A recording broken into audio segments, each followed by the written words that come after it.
Timnas Putri Indonesia lagi naik kelas. Serius. Kali ini bukan karena gonta-ganti jersey atau bikin video TikTok bareng, tapi karena kedatangan 4 bintang baru dari Belanda. Felicia Victoria de Zeeuw, Iris Joska de Roo, Isa Gus Jewarps, dan Emily Julia Frederica Nahon. Bukan sekadar pemain naturalisasi, mereka ini semacam kiriman spesial dari Eropa, lengkap dengan sepak bola cerdas, kaki lincah, dan darah Indonesia yang masih kental dari nenek masing-masing.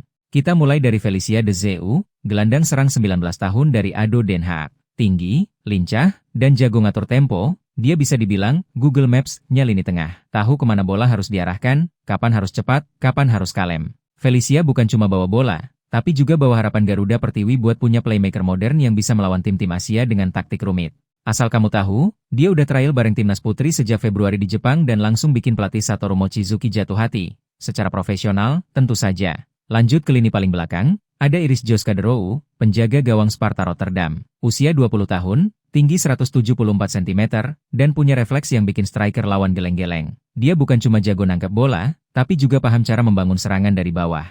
Oh ya, dia pernah ke Surabaya dan mampir ke Persebaya Store, artinya anak ini tahu mana klub legendaris, mana yang cuma viral. Dengan Iris di bawah Mistar, peluang gawang Indonesia kebobolan dari tembakan random jadi jauh lebih kecil.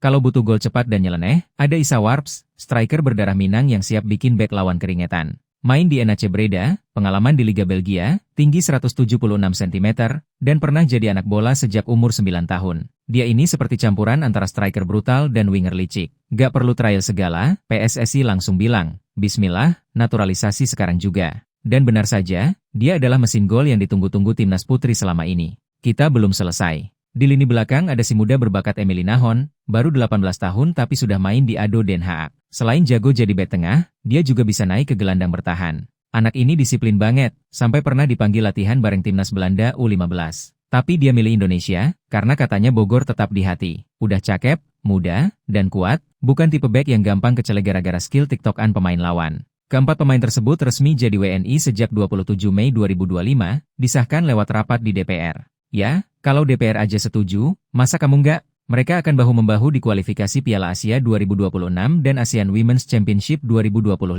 Pelatih Satoru Mochizuki sekarang punya pilihan lebih banyak, lebih tajam, dan lebih berani. Bayangkan Felicia sebagai otak, Isa sebagai algojo, Emily sebagai tembok, dan Iris sebagai kunci terakhir. Ini bukan sekadar upgrade. Ini revolusi lini demi lini. Naturalisasi ini bukan soal impor pemain semata. Ini strategi jangka panjang untuk bawa Garuda Pertiwi naik level. PSSI nggak cuma pasang target lolos Piala Asia Wanita 2026, tapi juga mau masuk peringkat 50 besar FIFA. Sambil tetap dukung pembinaan pemain lokal lewat Piala Pertiwi U14 dan U16. Jadi tenang, regenerasi tetap jalan, bukan cuma wacana. Ini kayak bikin nasi goreng pakai daging wagyu, lokal dan global bersatu demi rasa juara. Jadi, siap-siap jatuh cinta sama Felicia, Iris, Isa, dan Emily. Mereka bukan cuma pemain bola, tapi simbol harapan baru sepak bola putri Indonesia. Dengan semangat dari Delft sampai Lumajang, dari Padang sampai Bogor, mereka siap bikin lawan-lawan Asia tengok 2 kali sebelum nyerang. Kalau semua berjalan sesuai rencana, jangan heran kalau Garuda Pertiwi nantinya bisa jadi mimpi buruk tim lawan. Yuk, dukung Timnas Putri, karena sepak bola bukan cuma urusan cowok. Terima kasih telah menyimak. Mari kita dukung terus Timnas Garuda Pertiwi yang sehat dan memulai terbang ke angkasa. Sila ketuk tombol subscribe, like, dan komentar untuk mendukung kami.